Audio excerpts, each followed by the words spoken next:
नमस्ते principles, teachers, parents. आज हम एक बहुत गंभीर मुद्दे पर बात करते हैं। ये मुद्दा है बच्चों की सुरक्षा को लेकर के। स्कूल में बच्चे कितने सुरक्षित हैं, इस बात के लिए है। अभी अभी राजस्थान के झालावाड़ जिले के मनोर थाना में एक हादसा हुआ। एक पुरानी स्कूल बिल्डिंग गिर गई और कई सारे बच्चे घायल हो गए और कुछ बच्चे एक्सपायर हो गए। लेकिन इस सब के पीछे जिम्मेदार कौन? इस सब के पीछे अगर कोई जिम्मेदार होता है तो वो स्कूल प्रबंधन होता है, शिक्षक होते हैं, अन्य स्टाफ होता है। ये बात बहुत बुरी लग सकती है, लेकिन सच्चाई तो यही है। क्यों सच्चाई है? क्योंकि स्कूल प्रबंधन की दृष्टि कई बार ऐसी नहीं होती कि वो खतरों को पहचान सके, असुरक्षित जगहों को पहचान सके। मैं आपसे कहना चाहता हूँ कि बच्चों की सुरक्षा के लिए स्कूल में क्या क्या हमको देखना चाहिए, ऐसी कौन सी बातें हैं जिन पर हमको ध्यान देना चाहिए। तो मैं आपको सजेस्ट करूँगा, सुझाव दूंगा कि हमको स्कूल के भवन की स्थिति देखना चाहिए। भवन यदि बहुत पुराना है, ऐसी स्थिति में है कि हमको साफ दिख रहा है कि ये पुरानी बिल्डिंग है, ये कहीं से भी गिर सकती है, इसका आधा कोना गिर चुका है, आधा गिरने वाला है, तो ऐसी असुरक्षित जगह पर बच्चों को बिल्कुल भी नहीं पढ़ाना चाहिए। अभी कुछ साल पहले की बात है, बच्चे एक ग्राउंड में लंच कर रहे थे और पास में जो पुराना मकान था उसकी बिल्डिंग गिर गई। तो बिल्डिंग गिर गई वो, और दीवार गिरने से कई सारे बच्चे उसके नीचे दब गए। तो बारिश में इस तरह की घटनाएं हो ही जाती हैं, तो हमको बहुत सावधानी रखनी चाहिए। हमारा कैंपस सुरक्षित हो, हमारे कैंपस के आसपास जो बिल्डिंगें हैं, जो वातावरण है, वो भी बच्चों के लिए सुरक्षित हो। तो इस पर ध्यान देने की जरूरत है। और इस जगह पर स्कूल प्रबंधन को अपने शिक्षकों की बात भी सुननी चाहिए, पेरेंट्स की बात भी सुननी चाहिए, बच्चों की बात भी सुननी चाहिए। यदि कोई आपसे कह रहा है कि ये जगह असुरक्षित है, यहाँ खतरा है, तो प्लीज उसको इग्नोर मत करिए, उसको देखिए, समझिए, उसको वहां से रिमूव करिए, उसको ठीक करिए। अन्यथा किसी भी दिन कोई भी हादसा हो सकता है। दूसरा क्या देखना चाहिए? स्कूल की एक सेफ्टी ऑडिट करानी चाहिए। सेफ्टी ऑडिट हम नहीं कर सकते उसको, क्योंकि कई सारे खतरे ऐसे होते हैं, कई सारे ऑब्जेक्ट ऐसे होते हैं जिनको हमको देखने की आदत हो जाती है। वो कोई बाहर से जब व्यक्ति आता है और ये सोच करके आता है कि मुझे स्कूल की कमियां निकालनी है, स्कूल में देखना है कि कहाँ पर ऐसा कोई पॉइंट है, ऐसी कोई जगह है जो असुरक्षित है, तो वो देख सकते हैं। यदि आपके स्कूल बड़े बड़े हैं और आप पैसे फीस देने में सक्षम हैं, तो आजकल स्कूल की सुरक्षा का ऑडिट भी होता है।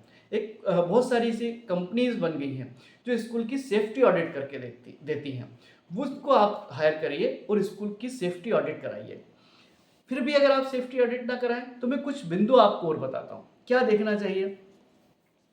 कई बार क्या होता है कि भवन अंडर कंस्ट्रक्शन होता है, तो कॉलम खड़े होते हैं, कॉलम के जो है तार निकले होते हैं, सरिया निकला होता है, ये बहुत असुरक्षित होता है।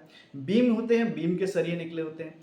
तो आप अपने स्कूल कैंपस में देखिए कि कहाँ पर इस तरह के जो सरिये हैं, जिसको बोलते हैं लोहे के तार हैं, बीम के, कॉलम के, किसी और चीज़ के, कहाँ निकले हैं, कहाँ पर बच्चे खेलते खेलते उस पर गिर सकते हैं, कहाँ पर बच्चे आपस में थोड़ा सा भी मस्ती करते हुए धक्के से उस पर जा सकते हैं, गिर सकते हैं। इन पॉइंट्स को नोट करिए, इनको तुरंत अपनी स्कूल कैंपस से रिमूव करिए, उनको ईंटों से चुनवा करके उसको सेफ करिए। ये करना आपके लिए बहुत ज़रूरी है। और क्या चीज़ है, और हम देखते हैं कि कई कई स्कूलों में मेरा जाना होता है, मैं देखता हूँ कि फर्स्ट फ्लोर पे हम जाते हैं तो जो जाली गैलरी बहुत कमज़ोर होती है। ऐसे दिख जाता है कि ये गैलरी कमज़ोर है, इस पर अगर कम से कम 10-20 बच्चों ने अगर इसको धक्का मारा तो ये गिर जाएगी। कई बार क्या होता है कि एक जाली लगी नहीं होती है, तो बच्चे कोई उस पर चढ़ करके कूद भी सकते हैं, थोड़ा लड़ाई झगड़ा भी हो सकता है। हमको सारे एस्पेक्ट पे सोचना पड़ता है, सोचना चाहिए कि ऐसा भी हो सकता है। जालियाँ कमज़ोर होती हैं, तो इस पॉइंट्स को देखिए। कई बार मैं स्कूल्स में देखता हूँ कि ऊपर जाने के लिए जो सीढ़ियाँ होती है वो बहुत छोटी होती हैं, एक ही होती है।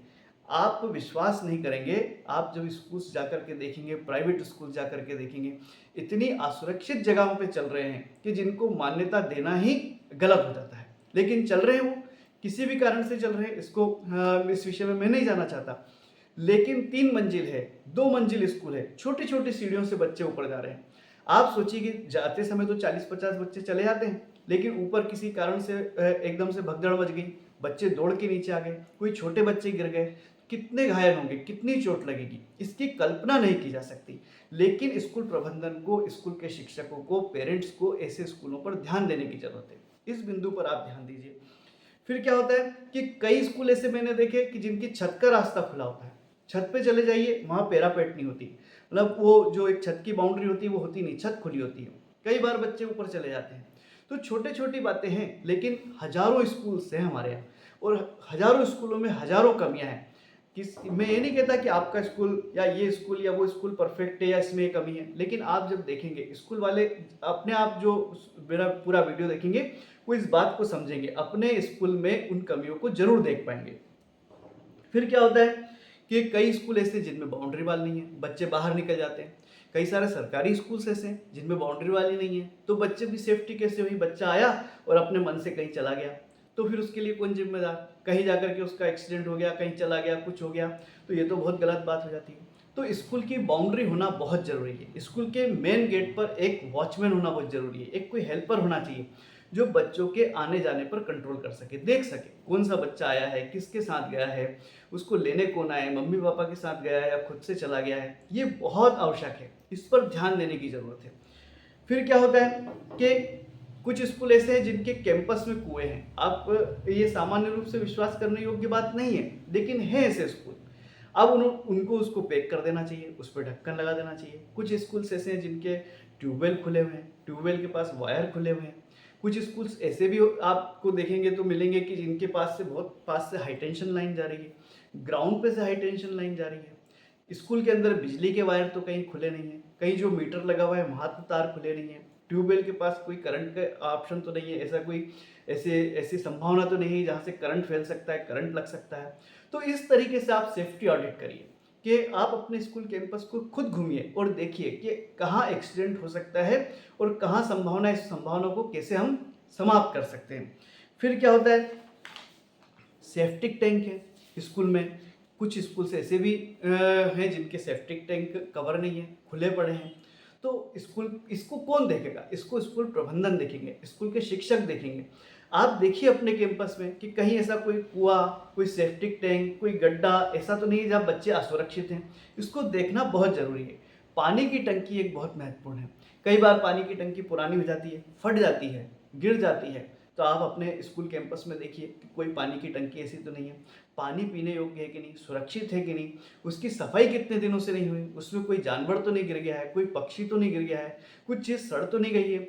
ये चीज़ें ऐसी हैं जिनको नियमित रूप से देखनी चाहिए। बच्चों की सुरक्षा के लिए स्कूल प्रबंधन को, शिक्षकों को और स्कूल के स्टाफ को ये चीज़ें मॉनिटर करना ही चाहिए।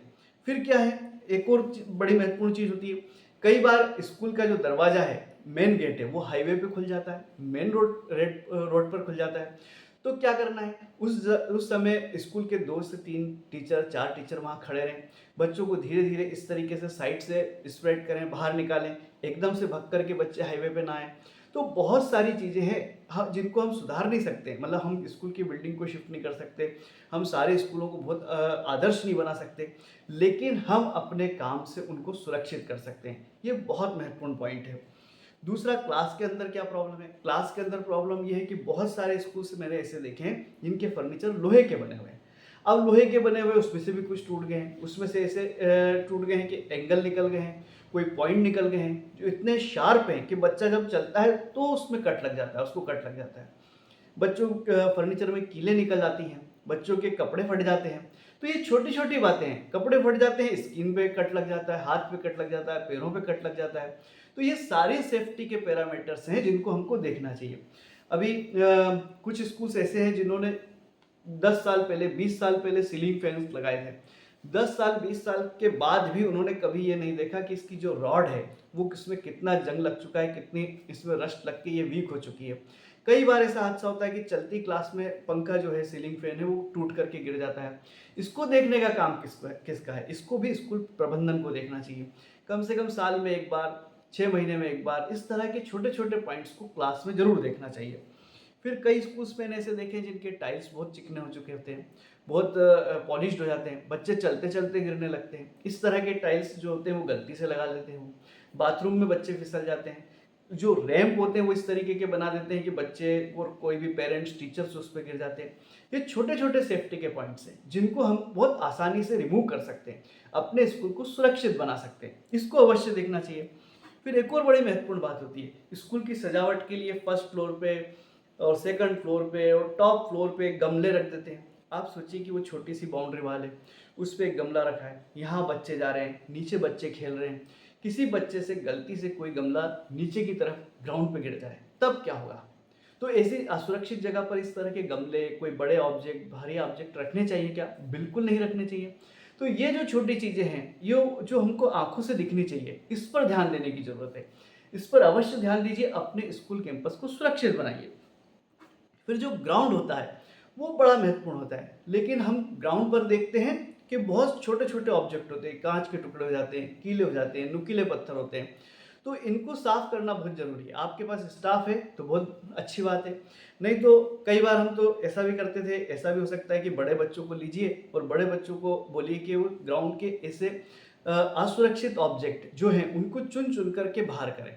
तो बच्चे, जो बड़े बच्चे हैं, वो बड़ी आसानी से छोटी कीलें हैं, पत्थर है, काँच के टुकड़े इकट्ठे कर लेते हैं। इनसे छोटे बच्चे क्या हो जाते हैं, सुरक्षित हो जाते हैं।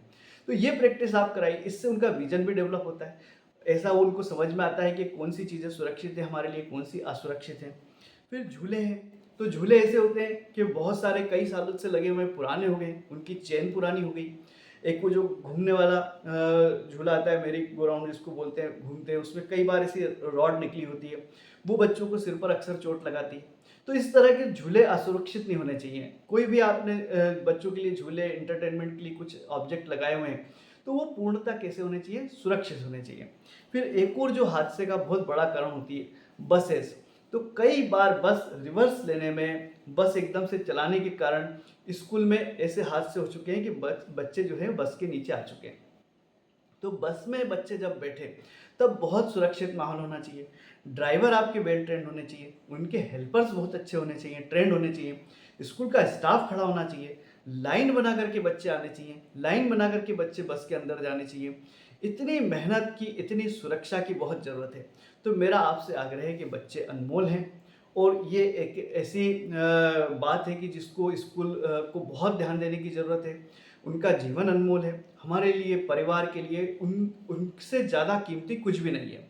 तो मेरा आपसे आग्रह है कि अपने स्कूल को सुरक्षित बनाइए, स्कूल का ऑडिट कराइए, सेफ्टी ऑडिट कराइए, कुछ लोगों को बुलाइए, बाहर से लोगों को बुला करके कहिए कि हमारे स्कूल का सेफ्टी ऑडिट करिए, देखिए कि हमारा स्कूल कहाँ असुरक्षित है।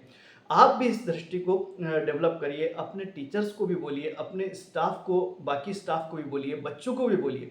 जहाँ भी आपको असुरक्षा लगती है, उसको तुरंत रिमूव करिए और अपने कैंपस को सुरक्षित बनाइए, बच्चों का ध्यान रखिए। बहुत सारी शुभकामनाएँ। धन्यवाद।